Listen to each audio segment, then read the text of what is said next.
Hello friends, Bihar special के next class में आपका स्वागत है। आज बिहार स्पेशल का जो विषय का क्लास अगर आप लोगों ने नहीं देखा है तो पहले मैं आप लोगों से रिक्वेस्ट करूँगी कि पहले के जितने भी वीडियो दिए गए 6 वीडियो लगभग दिए गए हैं, आप उन्हें जाकर के पहले देखेंगे, फिर इसे कंटिन्यू करेंगे। आज से हमारा एक नया टॉपिक स्टार्ट होगा बिहार स्पेशल में, जो कि है बिहार की जलवायु। फ्रेंड्स, हम मौसम और जलवायु दो चीज़ देखते हैं, तो इन दोनों में एक बहुत बड़ा डिफरेंस है कि मौसम एक अलग चीज़ है और जलवायु एक अलग है। तो आज हम यहाँ पढ़ेंगे बिहार की जलवायु। लंबे समय तक किसी भी भौतिक प्रदेश के वातावरण की दिशा को हम जलवायु के रूप में समझते हैं। अब देखिए, मौसम किसे कहते हैं कि जो तत्काल परिवर्तन होता है उसे मौसम कहते हैं।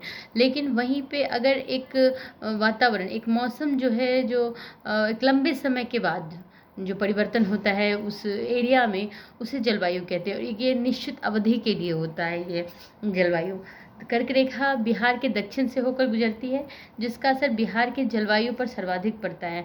अब ये क्या है, तो जैसे कि पहले के क्लास में भी हमने बताया है आपको कर्क रेखा के बारे में, जो कि भारत के 8 राज्यों से होकर गुजरती है और बिहार के दक्षिण से होकर के गुजरती है। तो इस कर्क रेखा का बिहार के जलवायु पर भी प्रभाव पड़ता है। हम कुछ फैक्टर्स देखेंगे जिसका प्रभाव बिहार के जलवायु पर पड़ता है। चूँकि हम बिहार के संदर्भ में पढ़ रहे हैं तो बिहार के जलवायु को प्रभावित करने वाले कुछ कारकों को हम देखेंगे, जिसमें एक कर्क रेखा है। बिहार की जलवायु उपोष्ण कटिबंधीय सब ट्रॉपिकल है, मतलब उपोष्ण कटिबंध जलवायु है ड्यू टू लैटिट्यूडनल रेंज। अब हम लोगों ने ज्योग्राफी के क्लास में आप दोनों को अगर ट्राई करेंगे तो देखेंगे कि आपने लैटिट्यूड और लॉन्गिट्यूड देखा होगा जलवायु के क्लास में। तो इसे कहते हैं उपोष्ण कटिबंधीय।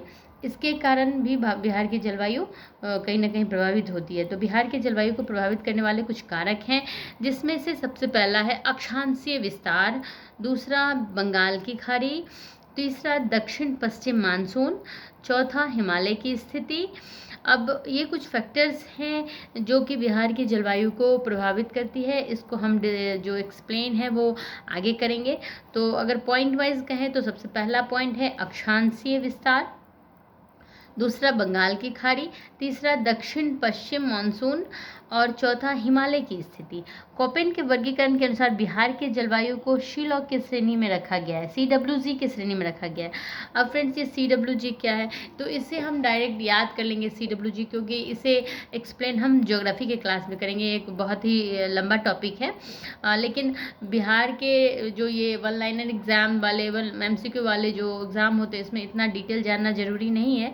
आप सिर्फ इतना रखेंगे, याद रखेंगे कि बिहार की जलवायु किस कैटेगरी में आती है, CWG की कैटेगरी में आती है। और ये किसके अनुसार, तो कोपेन के अनुसार। ये कई बार क्वेश्चन पूछा गया है, कई बार पूछा गया है कि बिहार की जलवायु किस कैटेगरी में आती है। यहाँ तक कि उत्तर बिहार की जलवायु किस कैटेगरी में आती है और दक्षिण बिहार की किस कैटेगरी में आती है कि जलवायु।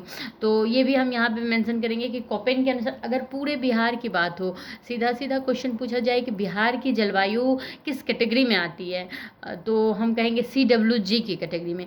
और वहीं अगर पूछा जाए कि उत्तर बिहार की जलवायु, तो वो CWG में आएगी।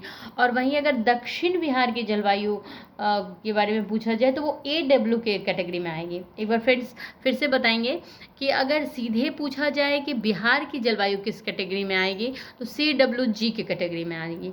वहीं अगर पूछेगा कि उत्तर बिहार की जलवायु, तो वो भी CWG